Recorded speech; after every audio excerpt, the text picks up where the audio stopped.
Hey guys, आपका स्वागत है मेरे चैनल एलएलबी विद सिट्टू में। तो आज हम लोगों का जो टॉपिक है वो कॉन्स्टिट्यूशनल लॉ पे है। तो कॉन्स्टिट्यूशनल लॉ का जो हम लोग का सीरीज चल रहा था पार्ट 2, तो कॉन्स्टिट्यूशन ऑफ इंडिया पार्ट 2 ये सिटीजनशिप में डील करता है। पार्ट 1 किस में डील करता है वो लोग देख चुके हैं, state and union and territories पे। सेकेंड पड़ता है हमारा सिटीजनशिप में। तो हम लोग ये सेकेंड पार्ट का थर्ड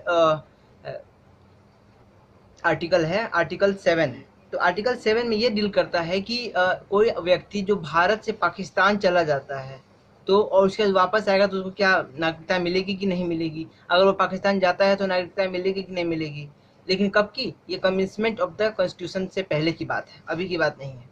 तो उसमें कहा गया है कि आर्टिकल 7 में ये कहा गया है कि 1 मार्च 1947 बात नहीं है, उसके बाद जो भी व्यक्ति अगर पाकिस्तान चला जाता है तो उसका भारत का नागरिकता क्या हो जाता है, समाप्त हो जाता है। उसका इंडियन सिटीजनशिप खत्म हो जाता है। उस व्यक्ति को अगर वापस आना है या फिर उसका मन बना ले कि नहीं, इंडिया में मेरा देश है, हमारे मतलब पूर्वज रहे हैं, यहाँ पे सब कोई है, अपने परिवार के साथ वापस आना चाहे, फिर रीसेटलमेंट करना चाहे, वो परमानेंटली रीसेटलमेंट करना चाहे, तो उसको क्या करना पड़ेगा। उसमें भी हमारे कॉन्स्टिट्यूशन में कुछ छोड़ा गया है, कुछ उन लोगों को, उन व्यक्तियों के लिए भी कुछ प्रावधान दिए गए हैं कि वो भारत में वापस आ सकते हैं। तो उसमें क्या क्या क्या है कि जो उनको आर्टिकल 6 बी के आर्टिकल 6 बी के जो मापदंड थे उसको उसमें फुलफिल करना पड़ेगा। ठीक है, तो आर्टिकल 6 बी में क्या कहा गया, हम लोग पिछले वीडियो में देखे हैं। आर्टिकल 6 के बारे में एकदम ब्रीफ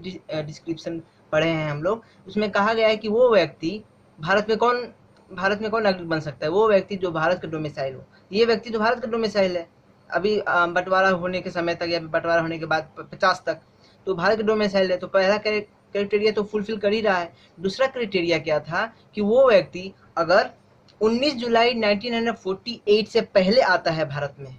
कब, ध्यान दीजिएगा डेट को, 19 जुलाई 1948 से पहले अगर वो भारत में आता है तो उसको 6 महीने लगातार भारत में बैठने पड़ेंगे, उसको क्या मिल जाएगा, भारत की नागरिकता मिल जाएगी। लेकिन वही व्यक्ति 19 जुलाई 1948 के बाद आता है, ठीक है, उस डेट के बाद आता है, तो उसको क्या करना पड़ेगा, उसको भारत में एक 6 महीने रहने पड़ेंगे। और 6 महीने रहने के बाद उसको भारत के कोई भी जगह पे जो कॉन्स्टिट्यूशनल असेंबली जो है, जो जहाँ पे जनसंख्या और जनगणना होती है, जो जिस ऑफिस में, जिस दफ्तर में लोगों के नागरिकता की जानकारी रखी जाती है, उस दफ्तर में या फिर डीएम के पास जा कर के एक फॉर्म भरना पड़ता है, एक रजिस्ट्रेशन करवानी पड़ती है। और ये रजिस्ट्रेशन कब तक होगी, ये registration at the time of the commitment of the constitution. तो कॉन्स्टिट्यूशन का कमिटमेंट जब कॉन्स्टिट्यूशन लागू हो रहा था 26 जनवरी 1950 से पहले इस फॉर्म को, इस क्राइटेरिया को फुलफिल करना पड़ेगा,